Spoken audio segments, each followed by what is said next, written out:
I'm Angela Condi, and I'm a pediatrician, and we've been working for the last 34 years in Pakistan. Our first year of medical school, there were 16 of us that were believers. We all came as leaders from our colleges, like Navigators and InterVarsity and Campus Crusade. We were all in this medical school class. We were the highest group of Christians of every year, which was pretty amazing, actually. And that's where my husband and I met. I am just appalled at the culture since I've come back. We lived in Pakistan, with Muslim society for the last 34 years. And coming back to the States, I'm just amazed and think we really need advocacy, and it is so important. And if we don't, we're gonna sink by ourselves. We need to be together and support one another.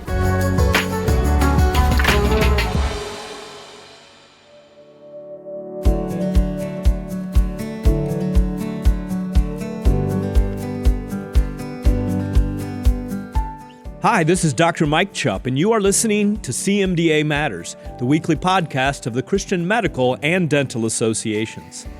Last week, I was very excited to announce our year-end giving campaign, and I want to thank everyone who has sent their gift in to help your CMDA achieve our goal of bringing the hope and healing of Christ to the world during this year-end giving campaign. As a reminder, our goal this year is $900,000, and the first $100,000 will be matched by a small group of CMDA champions who've already made their commitments. To make your gift, just visit cmda.org/give, or you can contact our stewardship team at 888-230-2637. Well, you're going to find out that this week's interview is a little longer than normal, but we think it's such a fascinating conversation that is focused on a cutting-edge topic that we hated to cut any of it out. I'm joined by my regular co-host, Dr. Jeff Barrows, who's our CMDA Senior Vice President of Bioethics and Public Policy. And we're going to be talking with physician, author, speaker, and research scientist, Professor John Wyatt from the United Kingdom. We're going to be focused on artificial intelligence and its impact on healthcare. You'll hear more about Professor Wyatt at the beginning of our interview, so keep listening to hear more.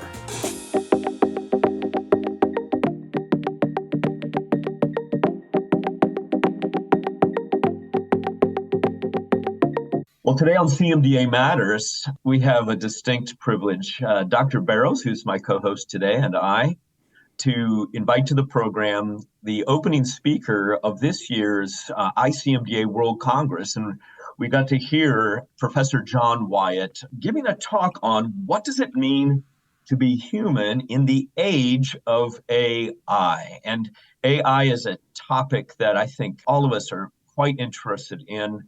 Some may be excited, some may be not so excited. So let me tell you just a little bit about our guest today.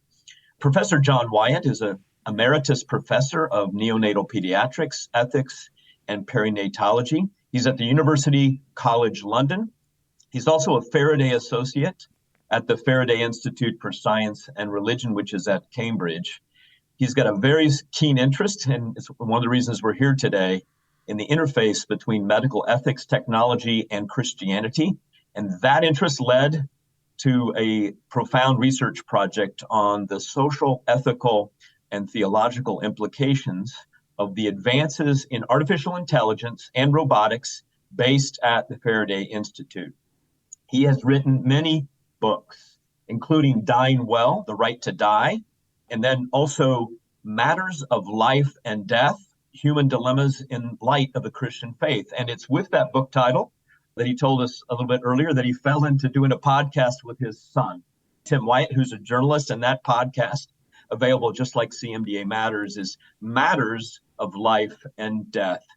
So without any further ado, Professor John Wyatt, thank you for taking time from across the pond, a few hours ahead of us, to join us today on CMDA Matters. Yeah, thank you so much. It's great to be here and to be able to have this conversation. Well, Jeff and I were introduced to one of your newest books that came out of that research project while we were in Arusha, entitled The Robot We'll See You Now, Artificial Intelligence and the Christian Faith. And you joined, I would assume, a friend and colleague, Stephen Williams, a theologian, to write that book. What goals, John, did you have as you wrote that book? And what have you seen come from this project, the book, from the research since 2021? Yeah, thanks very much. So Stephen Williams, yes, is a good friend of mine, and together we helped lead a project based at the Faraday Institute in Cambridge, where we called together computer scientists, theologians, thinkers and philosophers to try to just have a conversation about what artificial intelligence was going to do and was doing to what it meant to be human. And so really the book is the product of that research collaboration.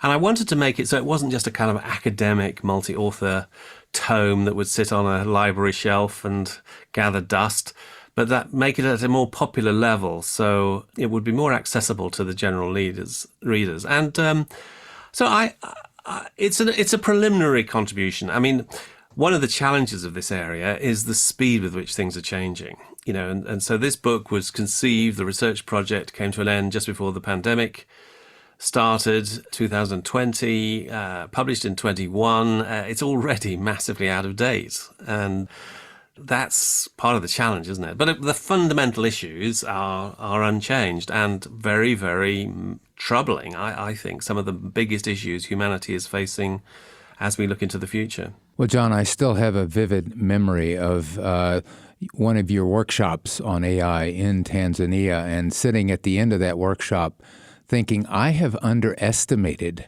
this whole issue, and that we here in the U.S., especially our advocacy team, need to take this very seriously. So I've been looking forward to this interview for quite some time. So with that in mind, I think it's helpful for all of our listeners who may not be as geared toward AI and information technology as you are.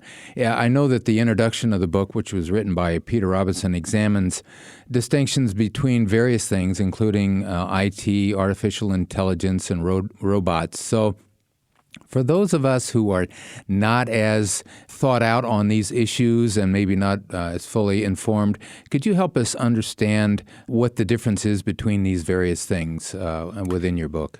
Sure. So information technology is a sort of broad phrase which really covers anything to do with the storage and the processing and the transformation of information by computers.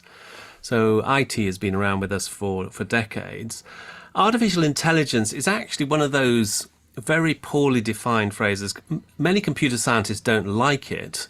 It's a kind of bucket term, but in general what it means is developing computer systems to do tasks which until now only the human brain could do. Only the human mind was capable previously. Only human intelligence was possible. Now the idea is to make computers to take over as many tasks as possible that human beings previously did. And that includes things like speech and language, it includes visual processing, but increasingly, whereas before the previous generation of AI systems were largely to do with taking in information and processing it, the astonishing new developments in what are called generative AI, and this is AI systems that can generate, that spew forth text, images, music, videos, you name it. They can just generate a stream of new information. And this feels like science fiction. I mean, it feels like, that I can have a conversation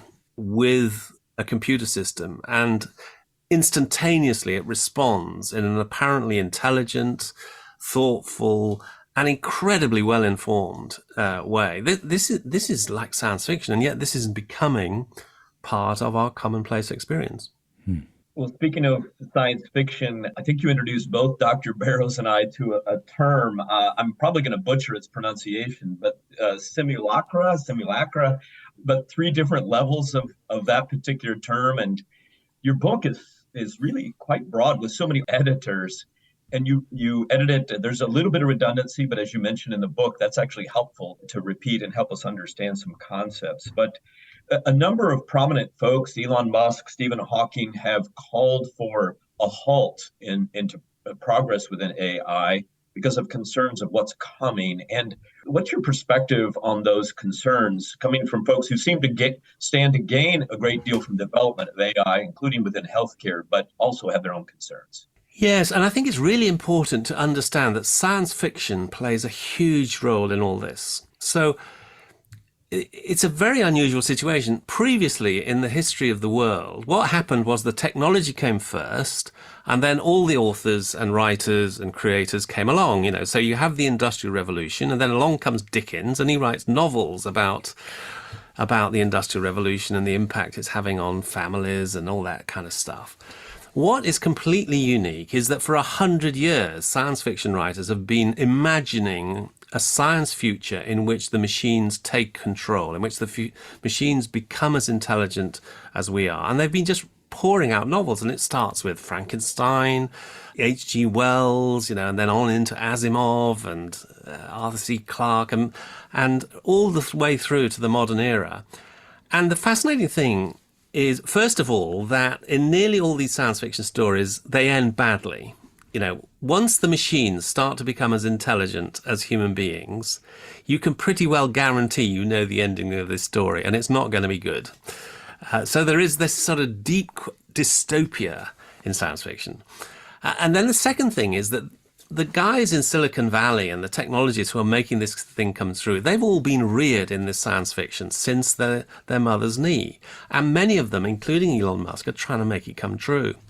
And so at the very same time that they are trying to make it come true, they also know how the science fiction ends, and they're frightened. And so there's this very curious both optimism and deep fear about where this is all going. Well, that kind of leads into my next question, John. And one of the chapters that you wrote in this book is entitled Being Human in a World of Intelligent Machines. And you spend a good portion of the chapter discussing modern controversies and various topics of anthropology, intelligence, personhood. And then you conclude with this quote: "The ubiquity and effectiveness of various forms of machine intelligence have created a distorting lens through which our humanity is being perceived in new ways. The dangers seem obvious: the denaturing and deconstruction of the most precious realities of our human lives: compassion, empathy, friendship, moral responsibility, and consciousness. But perhaps this time in history represents a unique opportunity for creative thought and engagement as a Christian community to deepen and enrich our understanding of what it means to be human, of the extraordinary possibilities of the tools we are creating, and of the strange new world in which we find ourselves." End quote. That really caught my attention. So I'd really like you to expand on how the Christian community should use the societal turmoil that's being brought about with AI and robots to deepen and enrich our understanding of what it means to be human. Yeah, so it is fascinating that this fundamental question, what does it mean to be human, is a question I hear more and more people asking. I mean, previously it was a kind of question you would get in a kind of apologetics debate in high school or university. But that question is actually being asked in chat shows and by scientists and technologists and thinkers and philosophers, because the technology raises that question again. It says, if we can make a machine that actually seems to perform all the things that human beings do, then, A, what does this tell me about myself, about what it means to be a human being? Perhaps I really am just a computer made out of meat. But number two, what are human beings for? Mm-hmm. I mean, if the machines are better than us, or going to be better than us, then, what are human beings for? And, semi-joking, one of the pioneers of all the AI says, once the AI becomes smarter than us, the most important thing to persuade it is that we humans, we're kind of cute. You don't need to get rid of us. We're no threat, but you just keep us around. We're cute, we're cuddly. I think this gives us, as Christians, a new, unique opportunity, because as Christians, we have a unique understanding of what it means to be human, that we are these embodied vulnerable, fragile, biological creatures created in God's image, created to reflect the very being and character of God.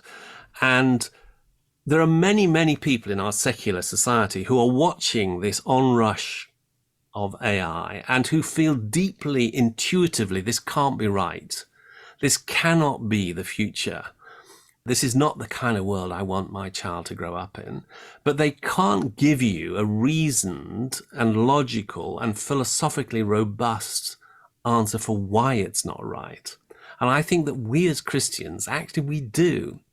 We have fundamentally a deep understanding, because of our faith and revealed in the scriptures, of what it means to be human, which provides an alternative to this technological, computer-based understanding of what the future holds.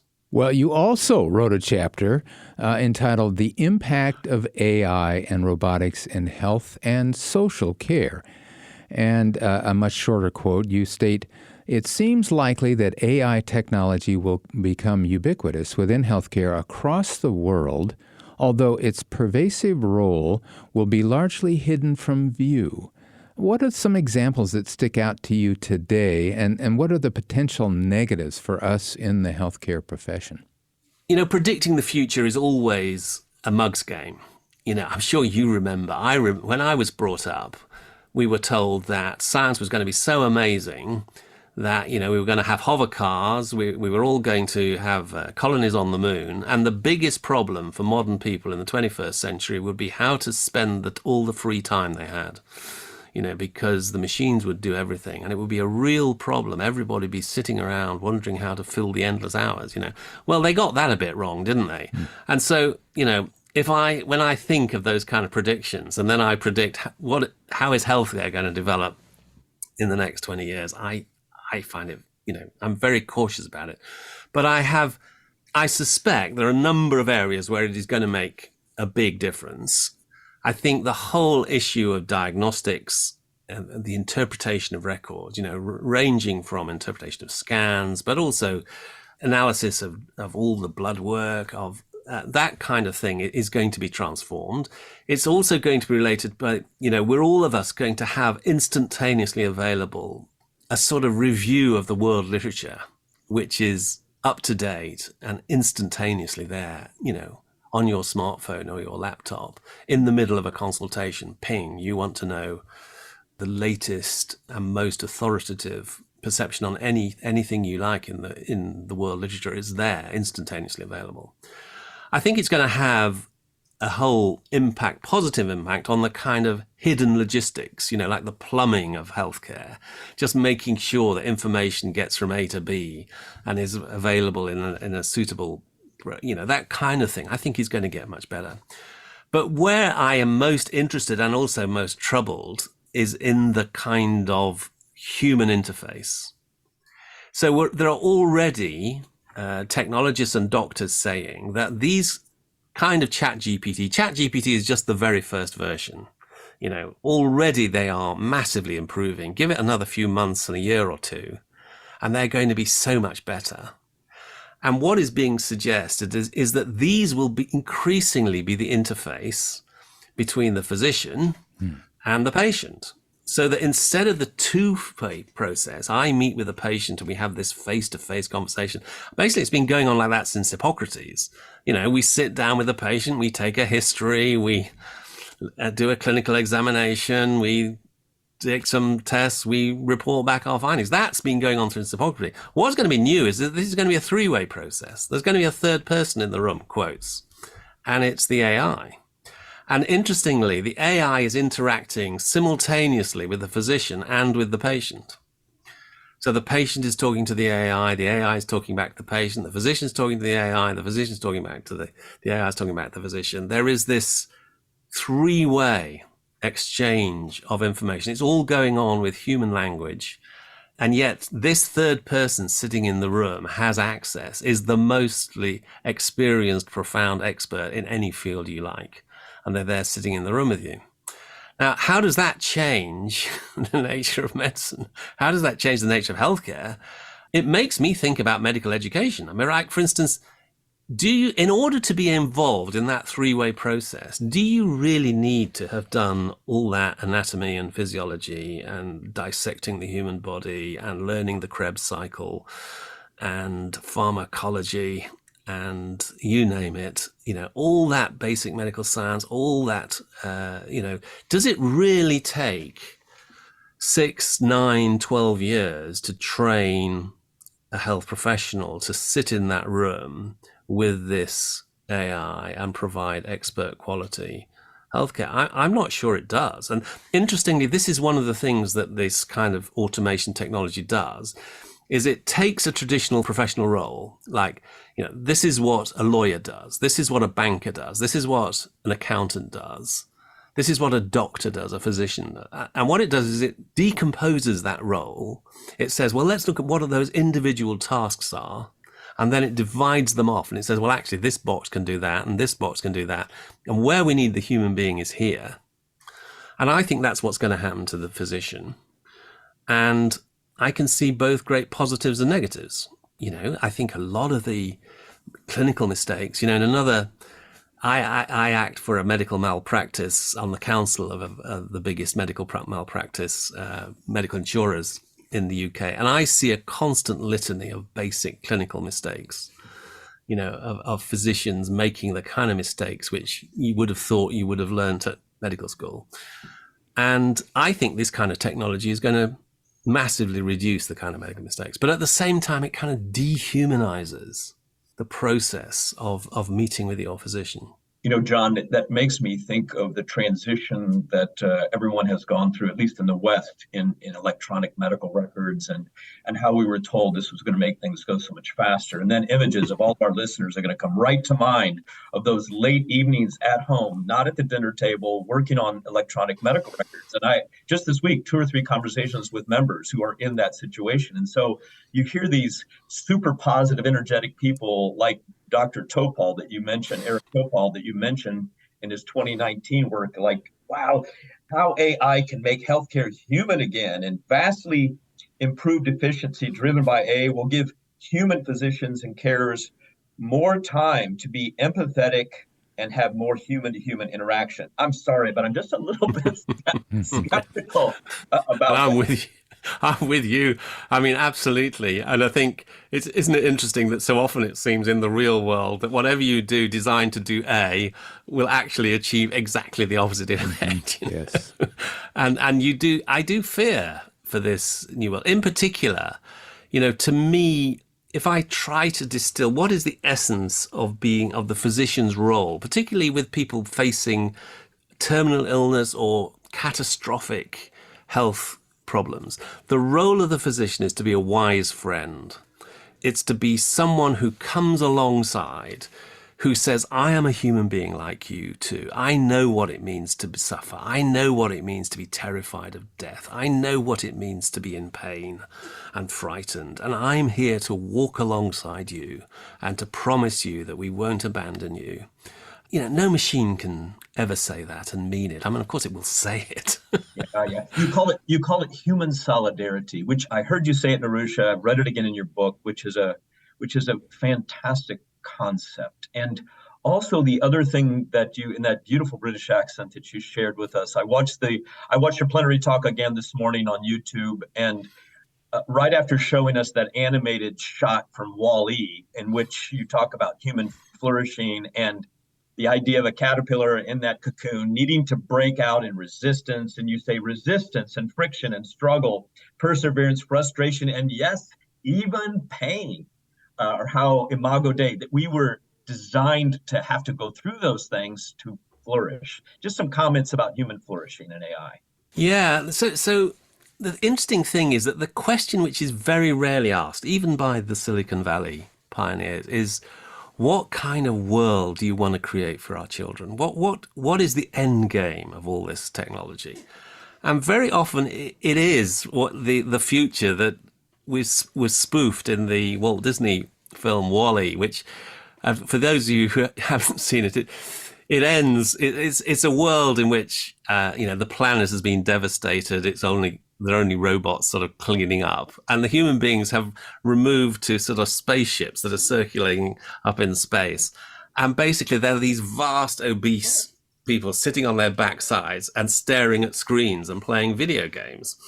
And the machines are doing all the work, And actually, this vision of the future where everything is effortless, everything is frictionless, everything is immediately available. Whatever you want, bing, it's there. You want to experience some alternative reality, put on your goggles and wow, you're there, experience. It's all instantaneously available.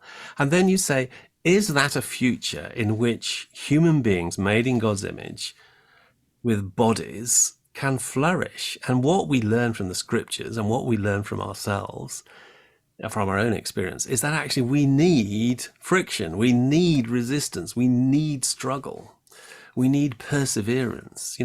I was just watching my granddaughter trying to get up the stairs. She's just a year, she's just learning to crawl, and she takes one step and falls over, and then she tries again and rolls over and another go, and it's that constant struggle of trying and failing and trying again, which is actually at the heart of our humanity. And so my fear is that what is being put before us is a future which is actually a kind of dystopia, more of a nightmare, ultimately, than a wonderful future of human flourishing. Well, earlier you mentioned Chat GPT, and Jeff and I have talked about Chat GPT, and I've known a number of people. My brother is a professor, a university professor, and they don't know what to do at his university about reviewing papers. But I finally signed up for Chat GPT and just did a test and asked Chat GPT, what are the bioethical concerns that we should have within healthcare because of artificial intelligence? And within less than a second, a list of 10 things came, which I shared with you just a few days ago. And as you look at that list, which seems to be fairly comprehensive, 10 points with questions underneath, what do you think about that list AI generated about itself? And did AI leave anything out of that list of bioethical concerns? Yeah. And, again, it's absolutely brilliant. I mean, it's the kind of comprehensive survey of a very complex and rapidly developing field. And yet somehow it has managed to extract the major headlines, the major issues across a huge range of issues, ranging from data privacy and informed consent and bias and fairness and transparency and accountability and equity and patient autonomy and regulation. And, and as you say, the ability to just create this instantaneously at the touch of a button.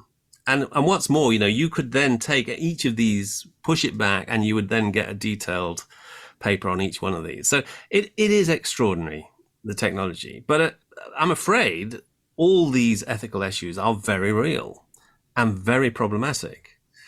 And one of the biggest, which it mentions, but it doesn't really go into, is the fact that these machines, that as they generate the text, they are the ultimate black box. There is absolutely no way. You couldn't even take the experts in OpenAI and say, why did this produce this particular sentence? Nobody can tell you. It's entirely hidden in the, believe it or not, 135 billion, 1 times 10 to the 11 equations, each of them calculated in 9 decimal places. And in order to produce every single word of this, it went through each one of those 1 times 10 to the 11 equations, recalculated, produced a word, goes back, recalculates, produced another word, recalculates. So behind this apparently human language, there is a just mind-bogglingly complex series of probabilistic equations just churning away and coming out with text. And therefore, the accountability for what is said is extremely problematic, and also trying to ensure, so what are the hidden biases? What are the things that are not being said? What's the way it's been twisted to give an impression which is not entirely truthful, or which has some kind of hidden ethical, philosophical, even spiritual bias? All these things are hidden, and therefore, for me, they come with an immense health warning. And I think for any Christian who is using AI-generated text without the most careful scrutiny and reflection is as potentially opening themselves and anybody they send it to, their patients, whoever, to really quite significant and hidden forces and biases. And that is one of the biggest challenges, I think. Now, whether it will ever be possible to make systems which are genuinely transparent, which are genuinely explainable, so it's one of the differences when a human physician says, I've looked at all the things, I've looked at all the possibilities, and in the end, my recommendation is X. I think this is the therapy we should go for. And you say, hang on a minute, I'm not sure. Can you explain to me, what is your reasoning? A human being can sit down and say, well, these are the options. And the reason why I feel this is partly it's because this is what research evidence is, but, partly it's just a hunch. My intuition based on clinical judgment and seeing other patients like this, my hunch is that this will work best. That's why I went for it. Now, you can't do that with an AI system. At least you can't with this current generation. And therefore, you can't push back and say, why? Why is this better than that? Well, John, you've clearly been thinking about this for a long time, not only in research for your book, but since then. So I'm curious about your thoughts in terms of other authors that have made significant contributions in this whole field of study, especially relating it internationally as well as to healthcare. Well, it's a real challenge. I mean, I'm currently trying to write a book about artificial intelligence, which I hope will be published by IVP within the next year or two. But part of the problem is that this field is moving so fast, that everything you write today is going to be completely out of date. And so it's almost like books are no longer the best source of information. Books are valuable for fundamental principles. But if you really want to be aware of what's going on, you really need to be in the kind of internet alerting experience. And I don't know if people have come across Substack. This is an internet source where I find it extraordinarily helpful. It's where you get experts of all different kinds just writing their own individual articles, comments on, and there are a whole number of experts in artificial intelligence, philosophy, theology, who are writing their own Substacks. Many of them are available for free. Some of them they're asking for a sort of small monthly subscription. But the great advantage is that these are genuinely independent people. Obviously, you have to take each one with a health warning, and you don't take anything completely at face value. But I think I perhaps in the show notes I could give you a number of suggestions of possible sources. I have to say, sadly, I think that Christian thinking is way behind the curve. It's one of the things that really troubles me. When I think about, for instance, the amount of energy and effort which is being quite rightly spent on issues like sexuality, human sexuality, or abortion, pro-life issues, and so on. I mean, I'm totally, I myself have been involved very much in debates like that. And yet, I have to say, when I look across the piece and think what is coming down the line, I think this new technology, both artificial intelligence, but also, human enhancement, transhumanism, brain-machine interfaces, these are the issues where we as Christians really need to be engaging and trying to work out how can we be salt and light in this astonishing place in which God has put us. Of all the time in world history to be trying to serve Christ. You think there were physicians in the time of Christ, and they were, it was like Luke the physician, and there were physicians in the age of the great missionary expansion, and they were going out to Africa and taking their coffins with them. But God, in his providential purposes, has placed you and me as physicians or as healthcare workers at a very unusual and particular time of world history. And then the question is, well, how can we be faithful? How can we be salt and light in this time, at this place? Very powerful, John. Thank you. I believe that one of the primary purposes of the ongoing flourishing of CMF UK and CMDA here in the US is that we find those thinkers like yourself. I think you're in John Patrick and many of our bioethicists on our own ethics committee, to platform them, to give them the opportunity to share what you have learned and what you've discussed with other experts in the field. And you've shared on a number of the ICMDA webinars on a number of topics. I think you also have on icmda.net a number of bioethical teaching courses that people can sign up for, do you not? That's right, yes. There are a number of videos, short videos on bioethics issues that I've made, and there is an online course which with health professionals around the world, which I'm involved in. And I also have a personal website, johnwyatt.com, and that's a lot of materials available there, my writing and podcasts and so on. Are there any specifics that come to mind from you and your research on this of how individual healthcare professionals, both in the UK and in the US, can make a difference by, for instance, speaking to their elected representatives, or are there things they can ask for? Are there specifics in terms of advocacy efforts that we can undertake on both sides of the pond that will have an impact, a positive impact in directing how the whole realm of AI unfolds? Yeah, thanks very much. It's a great question. I think there are several different things I would want to say very briefly. Number one is, I think we have a responsibility to be informed. I understand there's a tendency to think sometimes it's all too much, it's all too complicated, I don't want to go there. I just want to, carry me in my little small corner. But I think that's not a responsible Christian response.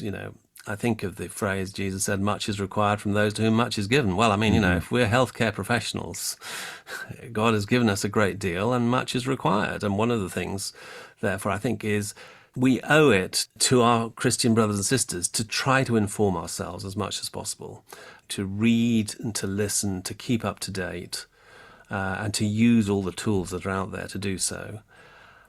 And then number two, the foundational ways of influencing, which I learned from John Stott, my spiritual father, back in All Souls 50 years ago. It's about being salt and light. Salt is about preservative, minimizing evil, corruption, and evil. It's penetrating. And light is about doing good and shining truth into dark places.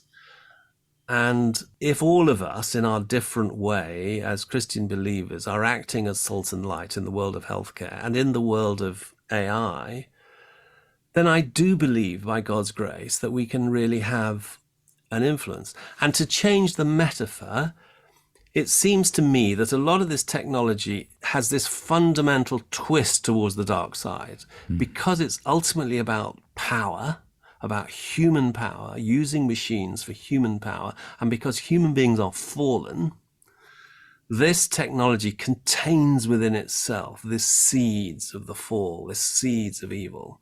But by faith, I believe, it can be redeemed. This technology can be redeemed. It can be brought out of the hands of the evil one and used for good, used for the kingdom, for human flourishing. And so that's the challenge, isn't it? How do we redeem this technology? It's not we're opposed to it, that we are Luddites, that we say, take me back. I want to go to the agrarian, past. This is the future. I think at one level it is inevitable. It's almost like the Tower of Babel that is coming, a new kind of Tower of Babel is coming in. But it's different because the Tower of Babel is coming into reality in the age of grace. It's coming into reality after the coming of Christ, after the resurrection, in the age of the Spirit.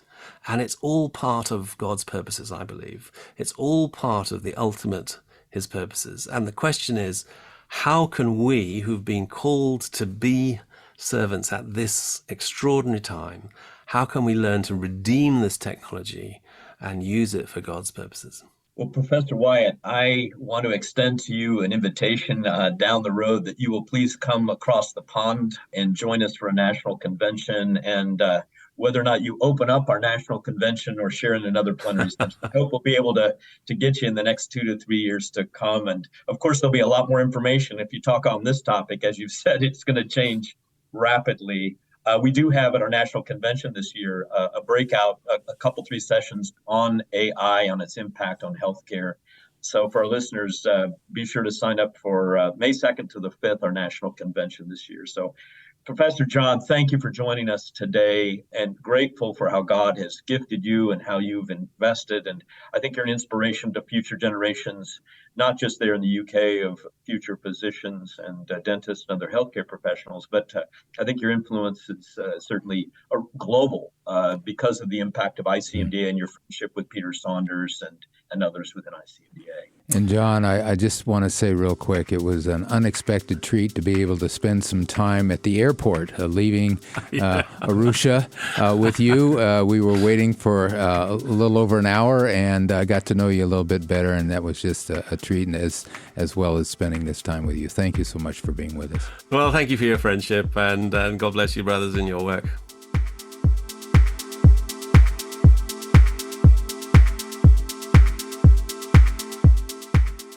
The 2024 CMDA National Convention will be here before you know it. Have you reserved your spot yet? We're joining together at the Ridgecrest Conference Center just outside Asheville, North Carolina on May 2nd through 5th, 2024. This is your opportunity to fellowship and worship with other Christians in healthcare as we raise His banner together. Our speakers at this premier event include evangelist Will Graham, the grandson of Billy Graham, human rights lawyer Ashley Chapman, Pastor Tony Evans, physician and ethicist Dr. Lydia Dugdale, and more. To reserve your spot at this year's convention, visit natcon.cmda.org. Well, the speed of change within this field of artificial intelligence is so mind-boggling. To me, it feels like the capability of AI has grown by leaps and bounds, even in just the last few months. As Professor Wyatt shared, it almost feels like it's science fiction happening right now. And we've barely scratched the surface in discussing how it could potentially change the future of the healthcare that we're doing. One of the questions that sticks out in my mind after our conversation today is this: will AI change the essence and the role of a healthcare professional? That question is going to be certainly at the forefront of my mind in the coming months and years as we see AI continue to grow and develop. It's definitely something that we will need in our tool belt as healthcare professionals, especially in medical education and patient care. But I think it's upon us as followers of Christ to use that technology for good to advance God's kingdom. John Wyatt asked the million-dollar question: how can we as servants of Christ learn how to redeem it and use it for God's purposes? If you'd like to read John's books, especially The Robot Will See You Now, or his earlier book, Matters of Life and Death, you can find them on our new CMDA bookstore at cmda.org/bookstore. Plus, you can find more on John's website, which is johnwyatt.com. There you can find links to his podcast, his newsletters, his books, and a whole lot more. For those of you who are interested in listening to his plenary talk on what it means to be human in the age of AI, he gave that at the ICMDA World Congress in Tanzania in June. We've included a link in our show notes today. I would also encourage you to visit icmda.net, and you can learn more about the International Christian Medical and Dental Associations. ICMDA represents more than 107 national groups and 60,000 healthcare professionals around the world. In addition to the World Congress held every 4 years, ICMDA also hosts regular webinars and produces a variety of print and electronic resources and a whole lot more. If you'd like to learn more, you can just visit the website icmda.net. We're excited to announce the newest addition to CMDA's long list of resources for our members, and it is specifically for students and residents. Called Standing Strong in Training, This new curriculum helps healthcare students and residents stand up against the cultural pressures facing Christians within healthcare today. The curriculum's 7 modules are designed for group settings, allowing attendees to solidify their foundational worldview beliefs regarding important issues, such as the beginning of life, end of life, and biblical sexuality. Each module also offers ideas of how to winsomely defend biblical values and positively interact with others in developing their worldview beliefs. For more information and to download this free resource, visit cmda.org/standingstrong.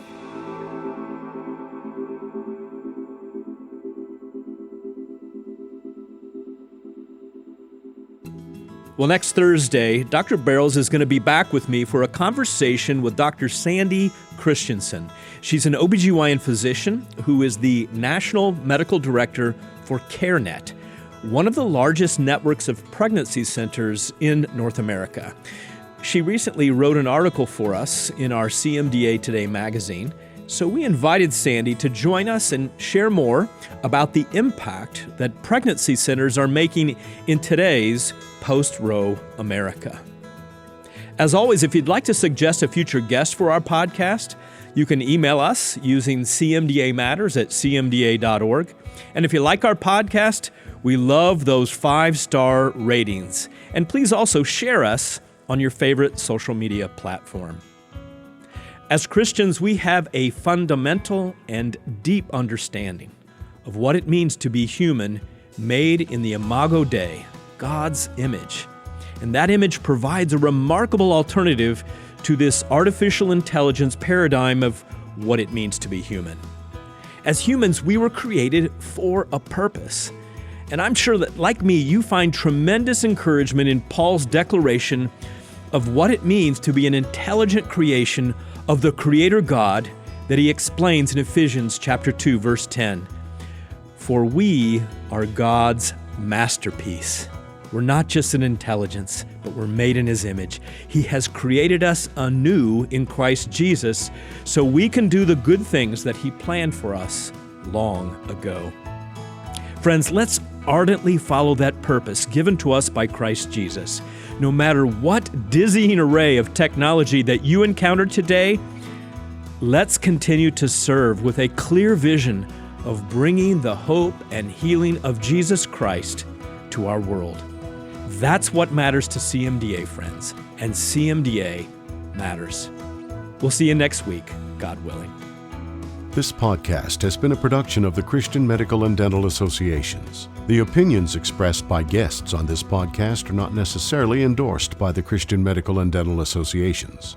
CMDA is a nonpartisan organization that does not endorse political parties or candidates for public office. The views expressed on this podcast reflect judgments regarding principles and values held by CMDA and its members and are not intended to imply endorsement of any political party or candidate.